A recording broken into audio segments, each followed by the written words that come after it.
ನರೇಂದ್ರ ಮೋದಿ ಅವರು ಇವತ್ತು ಶಿವಮೊಗ್ಗಕ್ಕೆ ಬರ್ತಾ ಇದ್ದಾರೆ. ಶಿವಮೊಗ್ಗದಲ್ಲಿ ಒಂದು ರೀತಿಯ ಹಬ್ಬದ ಸುದರ್ಶನ್ ಹ್ಯಾಂಡಿಕ್ರಾಫ್ಟ್ ಬಿಸ್ನೆಸ್ ನಿಂದ ವರ್ಷಕ್ಕೆ 6 ಲಕ್ಷ ಗಳಿಸ್ತಿದ್ದಾರೆ. ನೀವು ಕೂಡ ಅವರಿಂದ ಕಲಿಬೇಕಾ? ಅವ್ರ ಜೊತೆ ವಿಡಿಯೋ ಕಾಲ್ ನಲ್ಲಿ ಮಾತಾಡಬೇಕಾ? ಈಗಲೇ ಫ್ರೀಡಮ್ ಆಪ್ ಡೌನ್ಲೋಡ್ ಮಾಡಿ. ವಾತಾವರಣ ನಿರ್ಮಾಣ ಆಗಿದೆ. ಏನು ಉಡುಪಿ ಜಿಲ್ಲೆಯಿಂದ ಕೇರಳ ಮಾದರಿ ಚೆಂಡೆ ತಂಡ ಬಂದಿದೆ. ಆ ಚೆಂಡೆ ತಂಡ ನೋಡ್ತಿರೋದು ಯಾವ ರೀತಿ ಅಂದರೆ ಸುಮಾರು 2 ತಂಡ ಬಂದಿವೆ. ಒಂದು ಬಲಭಾಗ ಮತ್ತು ಎಡಭಾಗದಲ್ಲಿ ಎರಡು ತಂಡ ಕೂಡ ತಮ್ಮ ಪ್ರದರ್ಶನವನ್ನು ಕೂಡ ಅಂದರೆ ಸಹಜವಾಗಿ ಕೂಡ ಇವತ್ತಿನ ಮೋದಿ ಶಿವಮೊಗ್ಗ ನಗರಕ್ಕೆ ಬರ್ತಾ ಇದ್ದಾರೆ. ಆ ನಗರಕ್ಕೆ ಬಂದಾಗ ಅವರು ಮೋದಿಯವ್ರನ್ನ ಸ್ವಾಗತ ಮಾಡಲಿಕ್ಕೆ ಅಲ್ಲಿಂದ ಬಂದ್ದಾರೆ. ಹಾಗಾಗಿ ನಮ್ಮ ಜೊತೆ ತಂಡದ ಪ್ರಮುಖರು ನಮ್ಮ ಜೊತೆಗಿದ್ದಾರೆ. ಮಾತಾಡ್ಸೋಣ. ಇದು ಚೆಂಡೆ ಎಷ್ಟು ವರ್ಷದಿಂದ ಮಾಡ್ಕೊಂಡಿದ್ದಾರೆ? ಇವತ್ತು ಶಿವಮೊಗ್ಗ ಬರಲಿಕ್ಕೆ ಪ್ರಮುಖ ಕಾರಣ ಮೋದಿಯವರು ಬರುವ ಇದಕ್ಕೋಸ್ಕರ ನಮ್ಮ ತಂಡವನ್ನು ಕರೆಸಿದ್ದಾರೆ. ಹಾಗಾಗಿ ಬರ್ತಿದ್ದೇವೆ. ನಾವು 12 ವರ್ಷದಿಂದ ತಂಡವನ್ನು ಮಾಡ್ತಿದ್ದೇವೆ. ಇವತ್ತು ಇಲ್ಲಿಗೆ 2 ತಂಡಗಳು ಬಂದಿದ್ದೇವೆ. ನಮ್ಮದು ಉಡುಪಿ ಶ್ರೀಶಾಯಿ ಶೃಂಗೇರಿ ಮೇಳಂ ಅಂತ ಸುಮಾರು 12 ವರ್ಷಗಳಿಂದ ಮಕ್ಕಳನ್ನು ಮಾಡಿಕೊಂಡು ಪ್ರೋಗ್ರಾಮ್ ಮಾಡ್ತಿದ್ದೇವೆ. ತುಂಬ ಪ್ರೋಗ್ರಾಮ್ ಮಾಡ್ತಿದ್ದೇವೆ. ಹೊರಗಡೆ ಸಹ ಹೋಗ್ತೇವೆ, ಅಂದರೆ ಕರ್ನಾಟಕದಿಂದ ಹೊರಗಡೆ ಅಂತಾರಾಜ್ಯಗಳಿಗೂ ಹೋಗ್ತೇವೆ. ತುಂಬ ಪ್ರೋಗ್ರಾಮ್ಗಳನ್ನು ಮಾಡ್ತಿದ್ದೇವೆ. ಇವತ್ತು ವಿಶೇಷವಾಗಿ ಶಿವಮೊಗ್ಗ ಬಂದಿದ್ದೀರಾ. ಫ್ರೀಡಮ್ ಪಾರ್ಕ್ ಮುಂಭಾಗದಲ್ಲಿ ವಾತಾವರಣ ಒಂದು ರೀತಿ ಹಬ್ಬದ ವಾತಾವರಣ ನಮಗಿದೆ. ನಿಮ್ಮ ಚೆಂಡೆ ಯಾವ ರೀತಿ ಪ್ರದರ್ಶನ ಕೊಡಲಿದೆ? ಎಷ್ಟೊಂದು ಖುಷಿ ಕೊಡ್ಬೋದು ಜನರಿಗೆ ಅಂತ? ಜನರಿಗೆ ತುಂಬ ಖುಷಿ ಕೊಡ್ಲಿಕ್ಕಂತ ನಾವು ಇಲ್ಲಿ ಚೆಂಡೆಯನ್ನು ಬಂದಿದ್ದೇವೆ. 2 ತಂಡಗಳು ಬಂದಿದ್ದೇವೆ, ಒಟ್ಟಿಗೆ 2 ತಂಡವನ್ನು ತಂದಿದ್ದೇವೆ. ಎಷ್ಟು ಪುರುಷರಿದ್ದಾರೆ, ಎಷ್ಟು ಯುವತಿರಿದ್ದಾರೆ ಇದರಲ್ಲಿ? ಒಂದು ತಂಡದಲ್ಲಿ 12 ಜನದ ಟೀಮು. ಅದರಲ್ಲಿ 8 ಪುರುಷರು, 4 ತರುಣಿಯರು ಇರ್ತಾರೆ. ಹಾಗೆ 2 ತಂಡಗಳು ಬಂದಿದ್ದೇವೆ. ಇದರಲ್ಲಿ ಯುವತಿಯರು ಏನೋ ಇದನ್ನ ಮಾಡಿ ಚೆಂಡೆಯಲ್ಲಿ ಪ್ರಮುಖ ಅವ್ರ ಪಾತ್ರ ಏನಿರುತ್ತೆ, ಮತ್ತು ಯುವಕರ ಪಾತ್ರ ಏನಿದೆ ಇದರಲ್ಲಿ?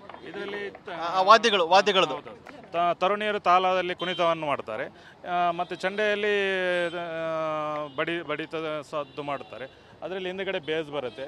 ಅದರಲ್ಲಿ ತುಂಬ ಟೈಪ್ನ ಮ್ಯೂಸಿಕ್ ಇದನ್ನು ಮಾಡಿ ನಾವು ಅದನ್ನು ಬಾರಿಸ್ತೇವೆ. ಇದು ಅಂದರೆ ಉಡುಪಿಯಿಂದ 2 ತಂಡ ಬಂದವೆ. ಆ 2 ತಂಡದಲ್ಲಿ ಯುವಕರು ಇದ್ದಾರೆ ಮತ್ತು ಯುವತಿಯರಿದ್ದಾರೆ. ಹಾಗಾಗಿ ಎರಡು ತಂಡಗಳು ಕೂಡ ಮೋದಿಯವ್ರನ್ನ ಸ್ವಾಗತ ಮಾಡಲಿಕ್ಕೆ ಸಾಕಷ್ಟು ರೀತಿಯ ಸಿದ್ಧತೆಯನ್ನು ಮಾಡ್ಕೊಳ್ತಾ ಇದೆ. ನೋಡ್ತಾ ಇರ್ಬೋದು ಯಾವ ರೀತಿಯಾಗಿ ಅಂದರೆ ತುಂಬ ಉತ್ಸಾಹದಲ್ಲಿದ್ದಾರೆ ಯುವಕ ಮತ್ತು ಯುವತಿಯರು. ಈ ಒಂದು ಫ್ರೀಡಮ್ ಪಾರ್ಕ್ ಮುಂಭಾಗದಲ್ಲಿ ವಾತಾವರಣ ರೀತಿ ಒಂದು ಹಬ್ಬದ ವಾತಾವರಣ ನಿರ್ಮಾಗಿದೆ. ನೀವು ಉಡುಪಿಯಿಂದ ಬಂದಿರಾ, ಇಲ್ಲಿ ಪ್ರದರ್ಶನ ಕೊಡ್ತಾ ಇದ್ದೀರಾ, ಇಲ್ಲಿ ವಾತಾವರಣ ಹೇಗಿದೆ ಅಂತ ನೋಡಿದಾಗ ನೀವು? ತುಂಬ ಖುಷಿ ಆಗ್ತುಂಟು. ಅದು ಮೋದಿಜಿ ಅವರು ಬರ್ತಿದ್ದಾರಲ್ಲ, ಅದಕ್ಕೆ ಫುಲ್ಲು ಉತ್ಸಾಹದಲ್ಲಿದ್ದೇವೆ ನಾವು. ನೀವು ಏನು ಇದು ವಾದ್ಯ ನುಡಿಸ್ತೀರಾ, ಈ ವಾದ್ಯ ಬಾರಿಸ್ತಿದ್ದೀರಲ್ಲ, ಏನೇನಿರ್ತದೆ ಈ ತಂಡದಲ್ಲಿ? ಪ್ರಮುಖ ಯುವಕರು ಏನು, ಯುವತಿಯರ ಪಾತ್ರ ಏನು? ಯುವತಿಯರು ಎಲ್ಲರೂ ಅವರು ಚೆಂಡೆ ಬಾರಿಸಿದ ತಕ್ಕ ನಾವು ತಾಳ ಬಾರಿಸ್ತೇವೆ, ಚೆಂಡೆ ಕೂಡ ಬಾರಿಸ್ತೇವೆ ನಾವು.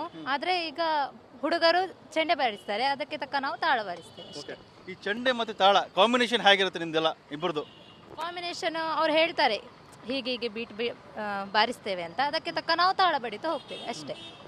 ಎಷ್ಟು ವರ್ಷದಿಂದ ನೀವು ಈ ಒಂದು ತಂಡದಲ್ಲಿದ್ದೀರಾ, ನಿಮ್ಮ ಪ್ರದರ್ಶನ ಕೊಡ್ತಾ ಇದ್ದೀರಾ?